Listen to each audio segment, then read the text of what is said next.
ஐயா இப்ப வந்து நேற்று விஜய் காரசாரமா சொல்லியிருக்காரு. இப்ப 5 இடங்கள்ல வந்து திமுக வந்து இப்ப பிரச்சார இடத்துல வந்து தடை போடுறாங்க. இதுக்கு வந்து திமுக பயந்துருச்சு, திமுக தான் காரணம் அப்படின்ற மாதிரி விஜய் சொல்லியிருக்காரு. இது எப்படி பாருங்க?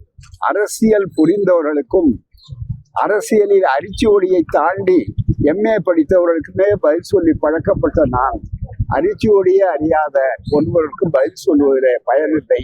ஆகவே அவரை அரசியல்வாதியாக நாங்கள் கருதவில்லை, நடிகராகவே கருதுகிறோம். அரசியல்வாதிகளுக்கு பதில் சொல்லித்தான் எங்களுக்கு பழக்கம்.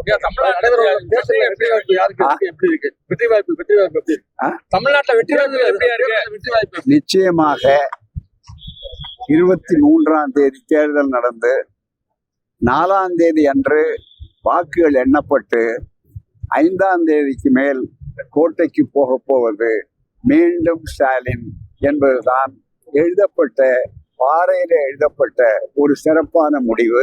இது ஆர்வம் அல்ல, ஜோசியம் அல்ல, மக்கள் மன்றத்தை கணித்து சொல்லக்கூடிய அனுபவத்தில் முகிழ்த்த ஒன்றாகும். முதல் தேர்தலில இருந்து இன்றைய தேர்தல் வரையில பார்த்து கொண்டிருக்கிற வாய்ப்பு பெற்றவன் நான். ஆகவே ஒவ்வொரு தேர்தலும் எப்படி நடந்திருக்கிறது, மக்கள் எப்படியெல்லாம் அவர்கள் தங்களுடைய அனுமானிப்பார்கள் என்பதை கண்காணிக்கக்கூடிய வாய்ப்பு இருக்கிறது. எனவேதான் இப்போதே தங்களுடைய தோல்வியை பல நேரங்களிலே பலரிடம் சென்று கதவை தட்டி எந்த கதவும் திறக்கப்படவில்லை என்பதே அந்த வெற்றிக்கு அடிப்படையான காரணம் என்னன்னு சொன்னால், முதலில் நாங்கள் எல்லோருக்கும் பங்கு தருகிறோம் வாருங்கள் என்றார்கள். ஏலம் போட்டு கூட வருவதற்கு இல்லை முதல்ல. அவர்களையெல்லாம் அணைத்தால் திராவிட இயக்கத்தையே அழித்து விடலாம் என்று நினைத்து சில பேரை அடமான பொருள்களாக ஆக்கின பிற்பாடு கூட தங்களுக்கு நம்பிக்கை வரவில்லை என்பதை இன்றைக்கு வெளிப்படையாகவே சொல்லிவிட்டார்கள்.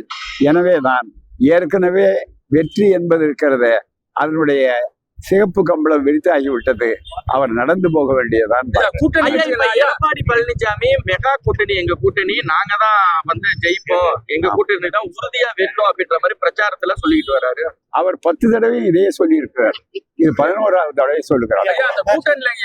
10 முறை சொன்னார், இப்போது 11வது தடவை சொல்லுகிறார். அந்த கூட்டணியில இந்த மாற்றத்தால வந்து கொண்டே அழிகிறோம் அப்படின்னு சொல்றாரு. ஆமா, சில நேரங்கள்ல அழுவதும் சிரிப்பதும், சிரித்து கொண்டே அழுவதும் வாழ்க்கையினுடைய இயல்பு.